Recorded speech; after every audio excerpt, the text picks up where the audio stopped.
各位朋友，大家过年好，欢迎收看今天的健康大实话，我是主播张宏志。在这个万家团圆的日子，我却想起在安养院里看到的不少落寞的背影。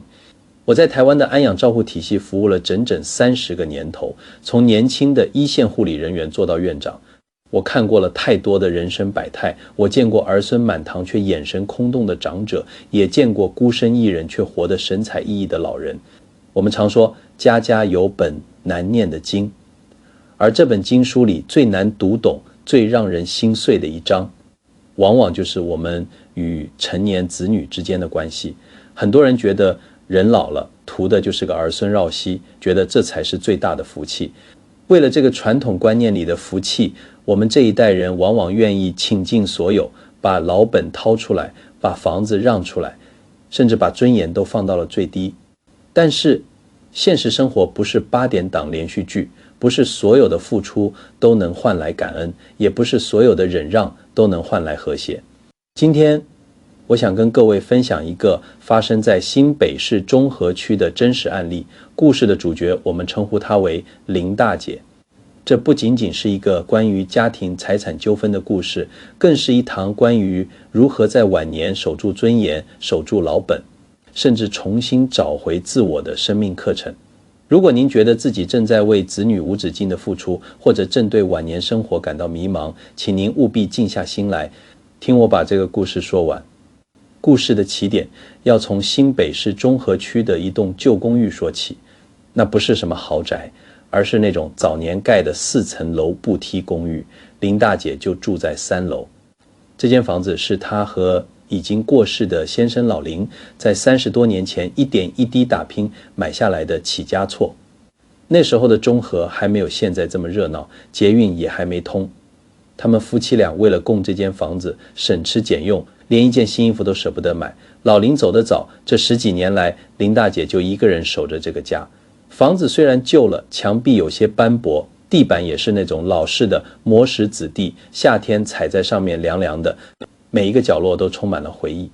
他习惯坐在客厅那张老藤椅上，看着窗外的光影变化，守着老林留下来的每一件旧物，日子过得简单也平静。林大姐只有一个儿子，叫国荣。国荣大学毕业后就在台北市工作，后来结了婚，娶了个媳妇叫嘉如。小两口在板桥租房子住，过着自己的小日子。林大姐原本以为自己就会这样安安静静的老去，偶尔孩子回来看看，或者周末去4号公园跟邻居聊聊天，这辈子也就圆满了。她从来没想过要打扰年轻人的生活，甚至心里还盘算着，等自己真的动不了了，就干脆把这房子卖了，拿着钱去住安养院，绝不给儿子添麻烦。但是平静的生活总是被突如其来的变故打破。那是一个初春的周末，国荣带着嘉如回来看他。一进门，林大姐就察觉到气氛不太对劲。国荣脸上挂着那种林大姐熟悉的从小到大每次有所求时才会出现的笑容。他一边帮林大姐按摩肩膀，一边犹豫地开口：妈，我们想搬回来住一阵子。他的语气带着一点无奈，又有些撒娇。他说最近房东又要涨房租，加上台北物价飞涨，他们小夫妻实在扛不住了，想说搬回来住，一方面省点房租钱，准备以后买房的头期款，另一方面也是他说的最动听的理由，顺便陪陪您嘛，您一个人住这么大的房子，我们也不放心。各位朋友听到这句话，你们心里会不会动摇？是啊，那一刻林大姐的心是热的。我们这一辈的父母，哪个不是心里盼着儿女在身边？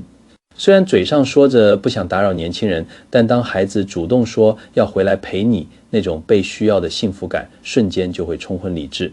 林大姐当时愣了几秒，看着他们大包小包行李放在玄关的样子，心里其实是有些不知所措的，但更多的是惊喜。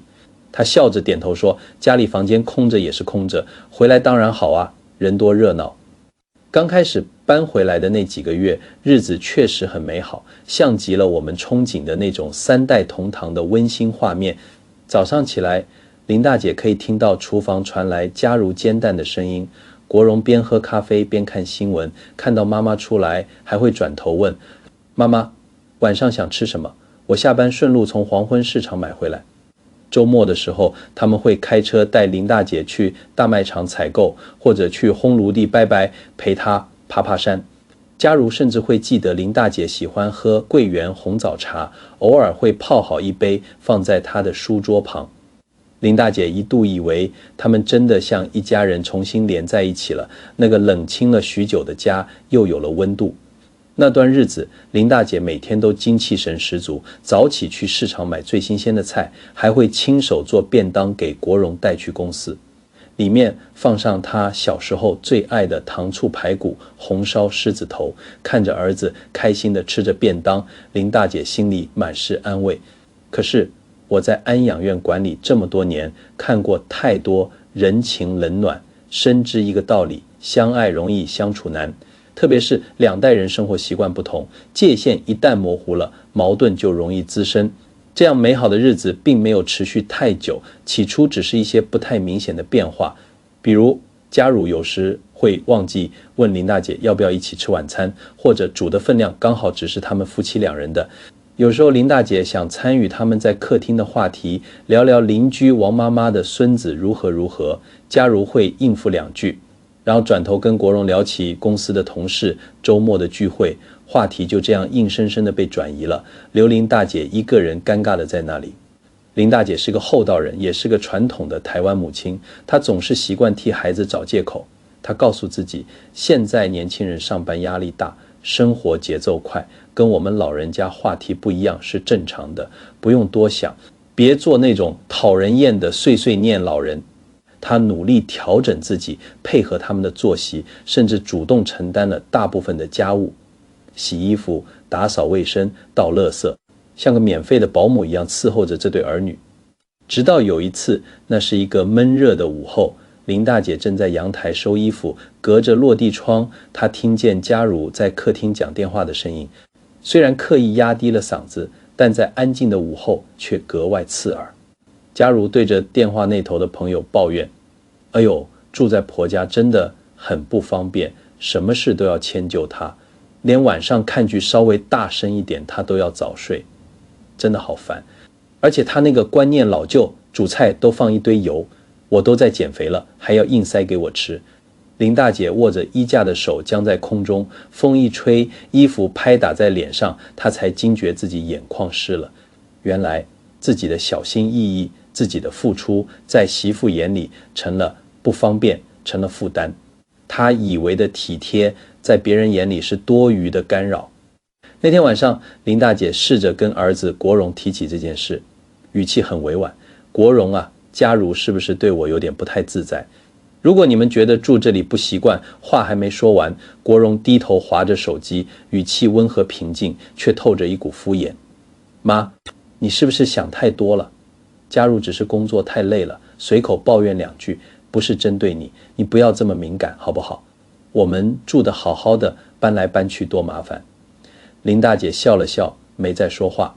可是老人的直觉往往是最准的，心里的疙瘩一旦种下，就很难消除了。从那之后，家里的气氛变了，他们开始频繁地晚回家，有时说是应酬，有时说太累了在外面吃。林大姐总会习惯性地煮好3人份的饭菜，最后却只有她一个人坐在饭桌前，一边吃一边望着空下来的2张椅子，桌上的菜凉了，心也跟着凉了。有一天早上，林大姐起床走到餐厅，发现餐桌上只有2副碗筷，显然他们已经吃完早餐准备出门了。她勉强笑着问：今天不等我一起吃吗？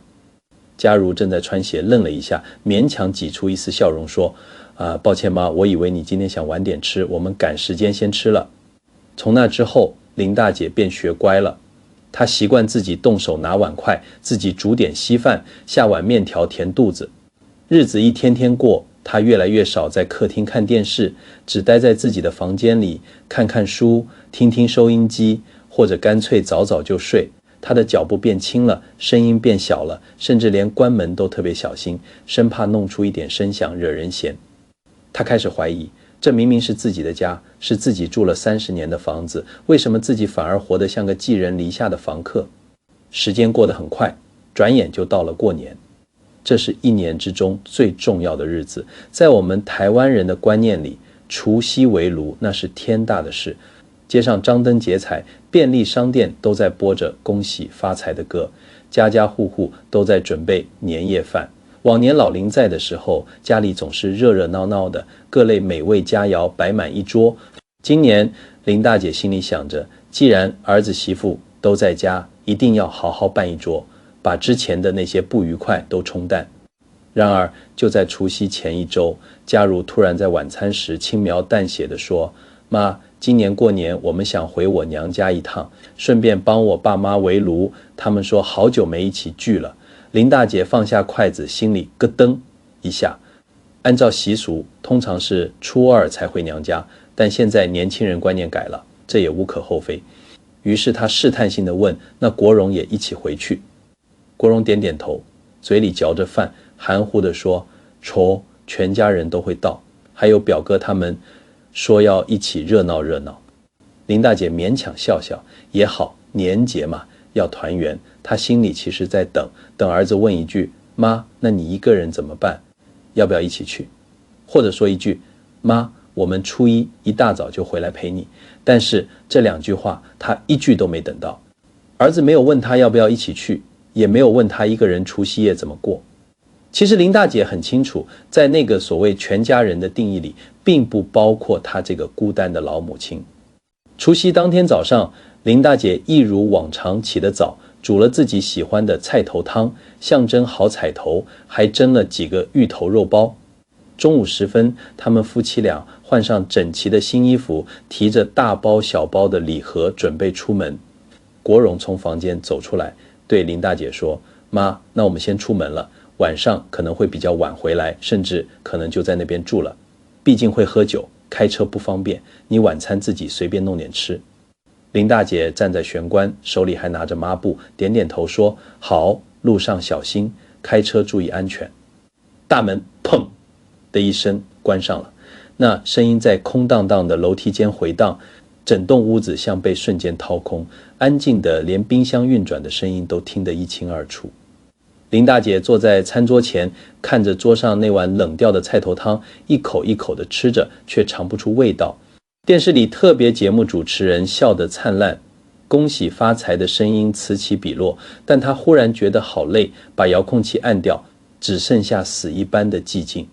傍晚，天色渐渐暗了下来，远处传来稀稀落落的鞭炮声。林大姐站在阳台上，看着对面大楼顶楼，一家人正围着圆桌吃年夜饭，热气腾腾的火锅冒着白烟，孩子的笑声穿过夜色传进她耳中，隐约还能闻到邻居在煎鱼的味道。她鼻子一酸，赶紧转身进屋，不敢再看。客厅角落还摆着老林以前爱坐的那张旧藤椅，旁边那张小茶几上依旧摆着他用过的茶杯。林大姐走过去，手指轻轻抚过那把椅子，低声说，老头子啊，你在的时候家就是家，现在我好像只是借住在这里而已，你说我是不是做人很失败？那晚林大姐早早躺下，却毫无睡意。半夜醒来口渴下楼倒水时，意外发现厨房角落有个塑胶袋，那是他们出门前留下的。她打开一看，心彻底凉了。里面是2杯喝剩的手摇饮，还有几盒便利商店的微波便当。原来这就是儿子留给他的年夜饭。在万家团圆的除夕夜，亲生儿子觉得母亲只需要吃几口冷掉的微波便当就够了。林大姐望着那几盒便当，久久无法移开视线，眼泪终于忍不住流了下来。她没吃，只是静静地站着。那几盒冷掉的饭盒好像在提醒她，这个家里已经没有她的位置了。她的付出，在别人眼里一文不值。如果故事只是到这里，那顶多就是一个关于孤独老人的悲情故事，也就是我们常说的空巢老人的无奈。但接下来发生的事才真正触碰到了底线，让林大姐从悲伤转为了愤怒和觉醒。过完年没多久，大概是元宵节前后，林大姐无意间打开信箱，发现一封从银行寄来的挂号信通知。她以为是普通的信用卡账单或者是理财广告，没多想便去领回来拆开一看。这一看之下，手却止不住的颤抖，连老花眼镜都差点掉下来。信上竟然写着他的名字作为某笔巨额房贷的连带保证人，而且贷款金额高达数百万新台币。林大姐心跳漏了一拍，翻来覆去读了3遍，怎么会？她根本没签过任何文件啊！这辈子她最怕欠钱，除了当年的房贷早已还清，她从不跟银行借钱。她立刻翻出家中深处的抽屉，找寻她曾留下的印章。印章果然还在，但他仔细回想，前阵子国荣好像说要办什么社区停车证，跟他借过身份证和印章，当时他没多想就给了，毕竟是自己的亲生儿子，谁会防着他拿着那封信没有立刻发作去质问儿子。林大姐虽然书读得不多，但毕竟也是见过风浪的人。她先去了一趟户政事务所申请印鉴证明记录，又去地政事务所调阅名下房产的详细资料，最后偷偷联络了一位以前认识的，现在在做代书和法律咨询的老朋友。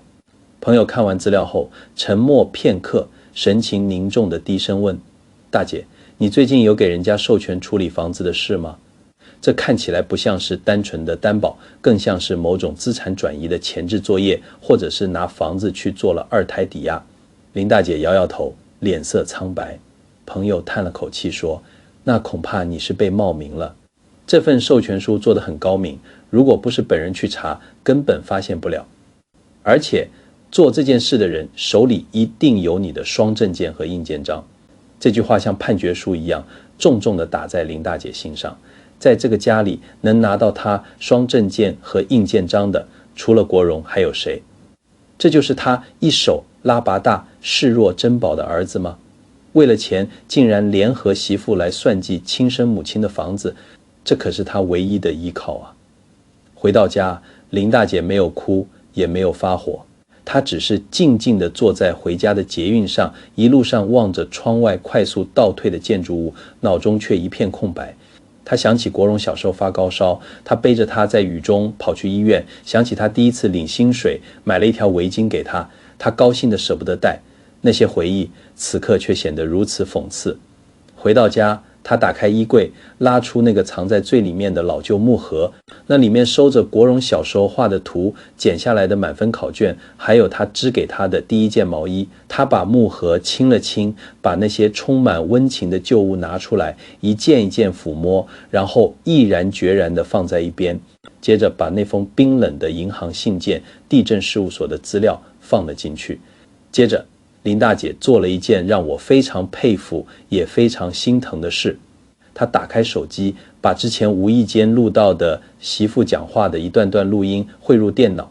她记得媳妇曾在电话里跟朋友抱怨，那时候她刚学会用智慧型手机的录音功能，原本是想录下来提醒自己要买什么菜，却意外录到了佳如的声音。哎呦，他妈一天到晚管这管那，连我倒个垃圾都要看他脸色，我早就受够了。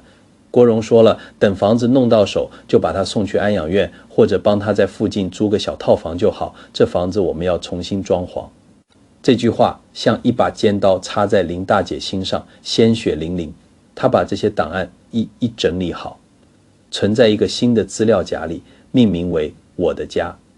林大姐后来跟我说，当时她坐在床边望着那个资料夹，忽然觉得肩膀很轻又很重，也许她失去的不只是孩子的爱，而是她对他们最后的信任。但她还没决定要做什么，只是静静地想着，这一次我不会再选择沉默，我要为自己活一次。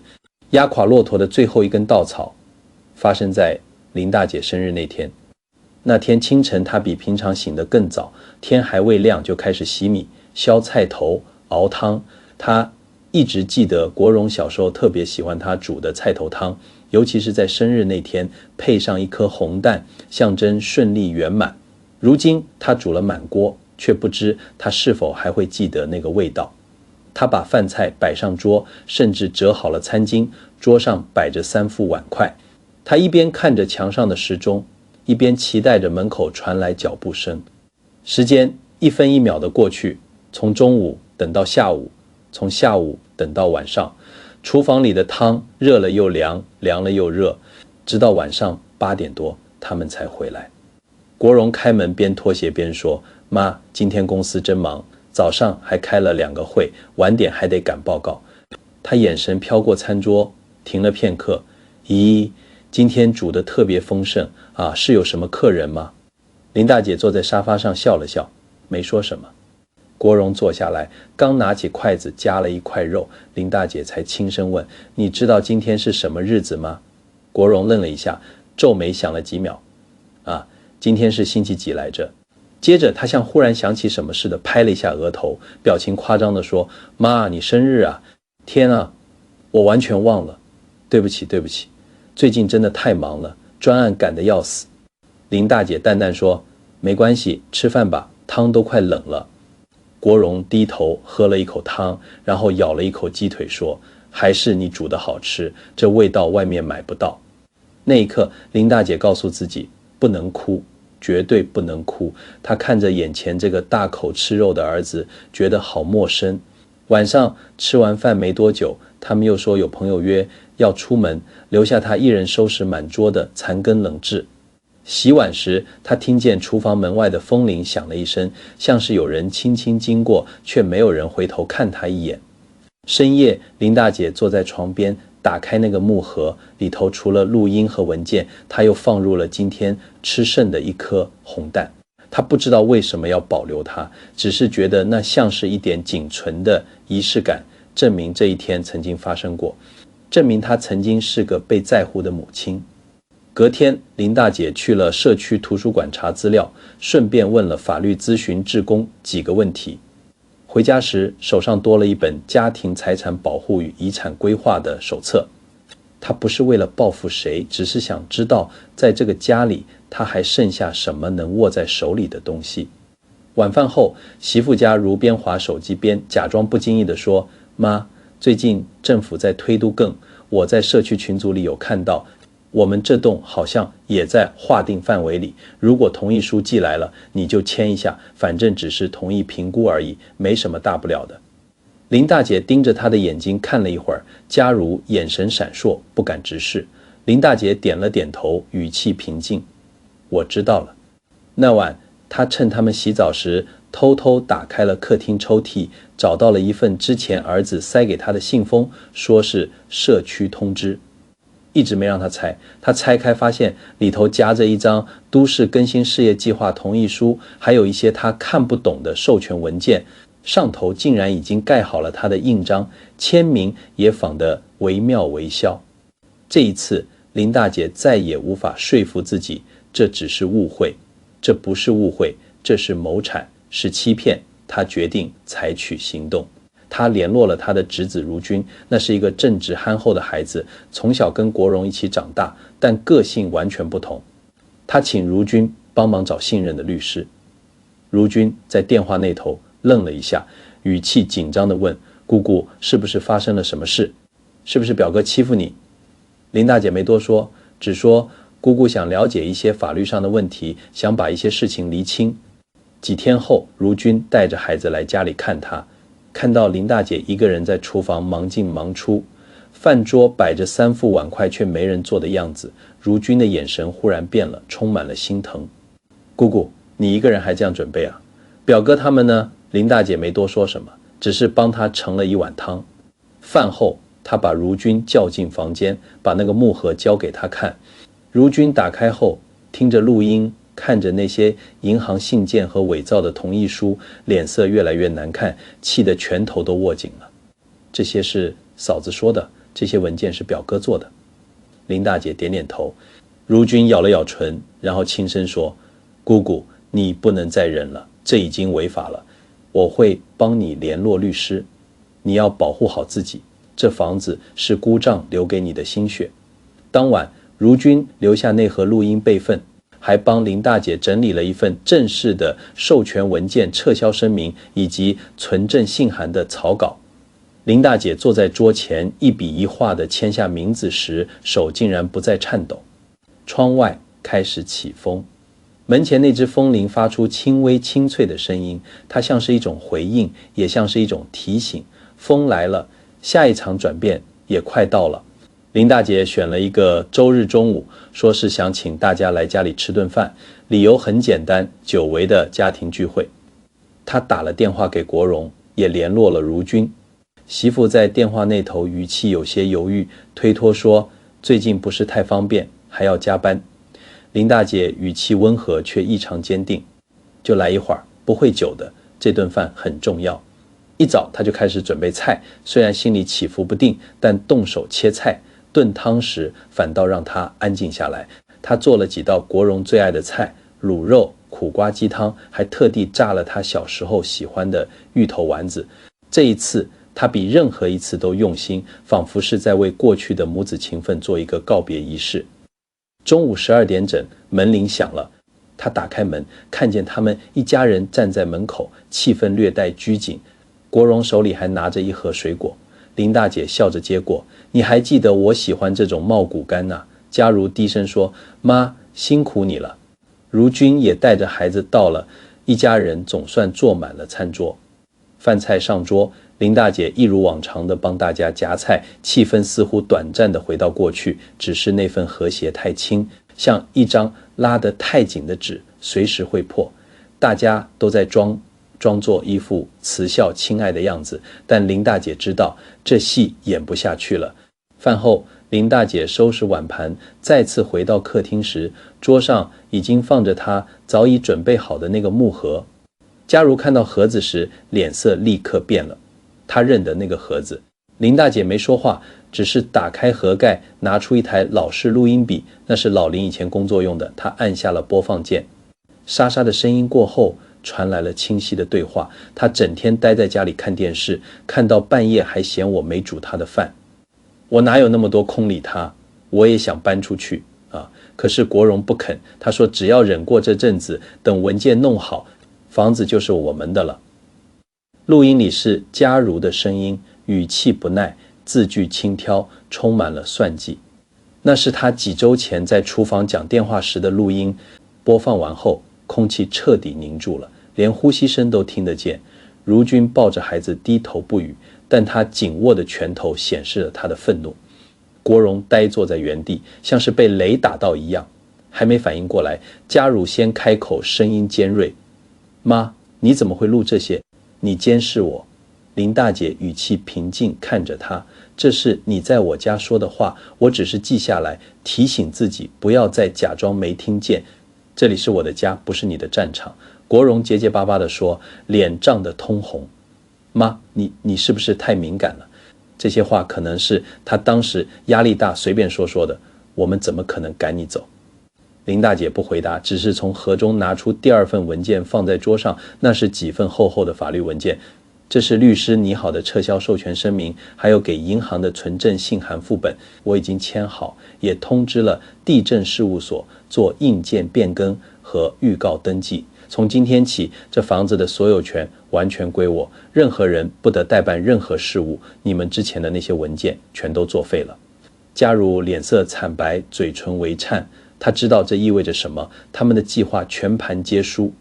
妈，我没有恶意，我只是以为为这样比较好规划。我知道你没恶意。林大姐打断他，眼神锐利，你只是从没把我当成这个家的主人，你只把我当成一个占着房子的老太婆。国荣突然站起来，语气急促，试图辩解，妈，我真的不知道他会做这些事，我以为你都过得好好的，我只是想减轻负担。林大姐望着他，声音有些沉，心里在滴血。你什么时候问过我好不好？你回来这里是说要照顾我，还是想占我便宜？你心里清楚。你是我儿子，你看着我的眼睛说，你真的完全不知情吗？国荣低下了头，不敢看他。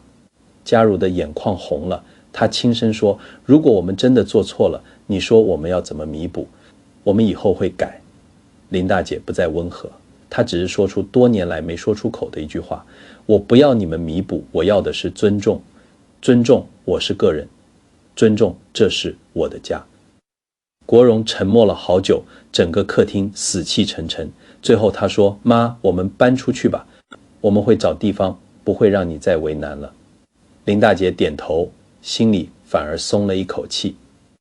我不希望你们消失，我只是希望你们不要再用孝顺的名义剥夺我的安静与选择，也不要再打这房子的主意，这是我养老的本钱。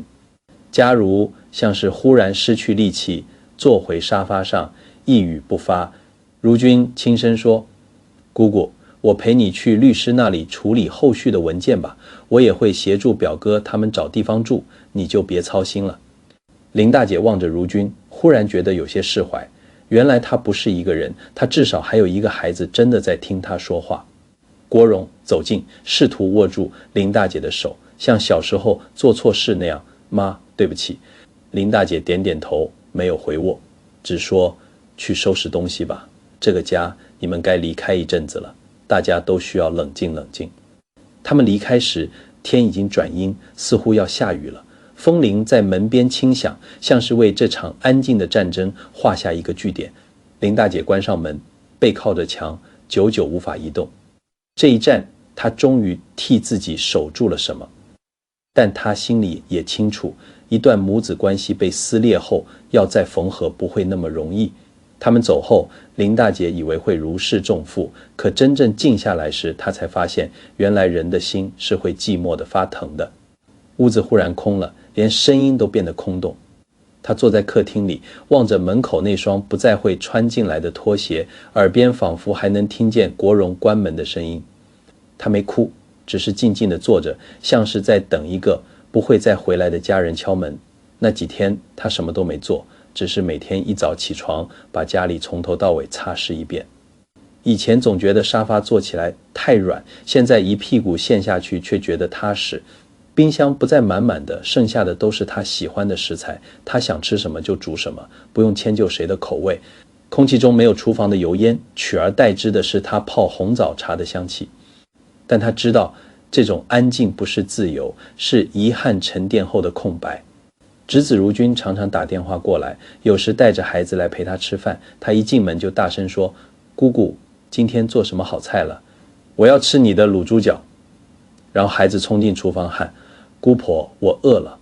林大姐笑着给他盛饭，看着他吃得满嘴油，她想，也许这样就够了，亲情还是在的，只是换了种形式。有一天，如君一边帮他擦桌子，一边说：表哥最近搬到新店的套房，那是个老公寓，没电梯，每天爬楼梯也够他受的。嫂子找到工作了，听说常加班，但哥说他变安静了很多，也不敢再乱抱怨了。林大姐没回话，只是将那盘卤豆干重新摆正。如君接着说，她说她常常会想到你生日那天没说句好话，心里很愧疚，现在只想找机会弥补。林大姐笑了笑，眼神看向远方，弥补的机会是自己争取来的，不是说说就会出现。人总是要痛过才知道珍惜。如君沉默了一下，然后看着她说：如果他们想来看看你，你会愿意吗？毕竟还是母子。林大姐没有立刻回答，只是抬头看着窗外。那株她种了20年的桂花树又开花了，香气淡淡飘进室内，像一种遥远又熟悉的问候。可以她轻声说，心里那块坚冰似乎融化了一角。先吃一顿饭吧，看他们准备的怎么样。但丑话说在前头，只是吃饭。隔周六下午，门铃响起，林大姐站在门后停了几秒，调整了一下呼吸，才打开门。国荣和佳如站在门口，手里更拿着一袋菜，还有林大姐喜欢的桂圆蛋糕。国荣的眼神像以前一样闪烁不安，像个做错事的小学生。佳如则低着头不敢看他，手里紧紧抓着包包。妈，我们可以进来吗？林大姐点点头，语气平淡，鞋子摆整齐，进来吧。他们进厨房帮忙准备晚餐，林大姐站在一旁看着佳如切菜。她明显手忙脚乱，但还是小心翼翼地问：妈，这个豆腐要怎么切会比较好？我怕切碎了。林大姐走过去，接过刀，来，我教你。这种板豆腐要顺纹路切，下刀要快，不然容易碎。他们没再提过去的事，也没讨论未来怎么办，就像两个普通的婆媳在厨房里忙活。那晚餐桌上，林大姐做了3菜1汤，他们端上来时，一副战战兢兢的模样。国荣神汤时小声说，妈，我知道不能用一顿饭就抹平过去，但我会慢慢做，也许有一天你会重新信任我们。那个贷款的事我已经取消了，以后不会再有了。林大姐没说话，只是轻轻点头，夹了一块肉放在嘴里，吃吧，汤会冷。佳如第一次主动夹菜给林大姐，手有点抖。这道青菜是我炒的，不知道合不合你口味，我特地少放了油。林大姐吃了一口，然后说，太咸了，下次盐巴少一点，但火候还可以。佳如慌张地想道歉，林大姐却笑了，但有心总比什么都不做强，慢慢学吧。佳如抬头看她，眼眶微红，眼里有惊讶也有感激。林大姐忽然觉得，这也许是佳如第一次真正看她不是那个麻烦的婆婆，而是一个人，一个有血有肉的人。饭后，他们抢着帮林大姐洗碗、擦桌，把厨房收拾得干干净净。离开前，国荣迟疑地说，妈，以后我们可以每个月来陪你吃一顿饭吗？就像今天这样，我们不会打扰你太久。林大姐望着他们，看见那些过去曾令她心碎的眼神，如今多了一层诚恳和收敛。她轻轻说，那要看你们这一个月有没有用心。活着不是光来吃饭就行，这家门永远开着，但心门要你们自己来敲。她点头，眼里有泪光，我懂了，妈。送他们到门口，佳如忽然回头，轻声说，妈，谢谢你给我们一次机会，还有对不起。林大姐没回答，只是望着他们的背影走远，看着他们消失在巷口。那晚屋子又恢复宁静，她坐在沙发上，看着电视里重播的老剧，手里握着热茶，听见门口风铃轻轻作响。她闭上眼，脑海里浮现的是一家人坐在餐桌前的画面，那不是一场和解的结束，而是一场理解的开始。她对着风说，老林啊，你看见了吗？这家也许还有救，但这次我要换个方式当妈妈了。各位老兄弟老姐妹，故事讲到这里，不知道大家心里是什么滋味？我讲的口都有点干了，喝口茶。作为一个在安养院看了30年人生的老院长，张宏志想跟各位说几句掏心窝子话。林大姐的故事其实每天都在我们身边上演，甚至可能正在你家发生。很多时候我们为了家庭和谐选择了忍气吞声，为了孩子的面子选择了委屈自己。我们总以为只要我们退一步，孩子就会进一步，只要我们给予全部，孩子就会懂得回报。但事实往往是我们的毫无保留反而惯坏了他们的理所当然。林大姐最后之所以能赢回尊重，不是因为她闹翻了脸，也不是因为她请了律师，而是因为她终于明白了一个道理，老了也要有自己的底线。首先我想特别提醒大家，守住老本就是守住尊严。林大姐最关键的一步就是没有在发现房子被算计时选择隐忍，而是果断地寻求法律途径撤销了授权。各位记住，不管你多爱孩子，你名下的房子，你的养老金，这就是你的护身符。千万不要过早地把所有财产都过户给子女，更不要随便签署什么授权文件，尤其是印鉴证明，那在台湾就是你的替身，千万要收好。在我们安养院，我看过太多早早把财产分完，结果被儿女踢皮球的老人，那种晚景凄凉，真的很让人心痛。如果真的要做规划，可以考虑信托，让银行帮你管钱，既能照顾孩子，又能保障自己。其次，爱孩子更要爱自己。我们这一代人习惯了牺牲奉献，吃剩菜，穿旧衣，但林大姐告诉我们，如果你连自己都不尊重自己，别人又怎么会尊重你？当林大姐开始自己好好吃饭，把家里打理得井井有条，甚至拒绝了儿子随便的回头时，她才真正赢得了儿子和媳妇的敬重。不要把你的快乐全部寄托在儿女身上，他们有他们的生活，你也该有你的精彩。去学才艺，去参加社区大学，去交朋友，甚至像林大姐一样，一个人也要把饭吃得香。最后，原谅需要时间，信任需要重建。故事的结尾，林大姐没有马上上演大团圆，而是选择了观察期，这才是真实的人生智慧，也是我最欣赏的地方。真正的和解不是假装什么都没发生过，而是双方都认识到了错误，并且愿意用行动去修补，给孩子机会，但也要给自己留后路，不要急着心软，要看他们的行动。各位朋友，人生下半场拼的不是儿女多有出息，而是我们自己活得有多硬气。希望林大姐的故事能给正在迷茫中的你一点力量。记住，只要我们心里的那盏灯不灭，家就永远是温暖的。好了，今天的分享就到这里。如果您觉得我说的有道理，请记得帮忙按个赞。我是张宏志，这里是健康大实话，我们下期节目再见。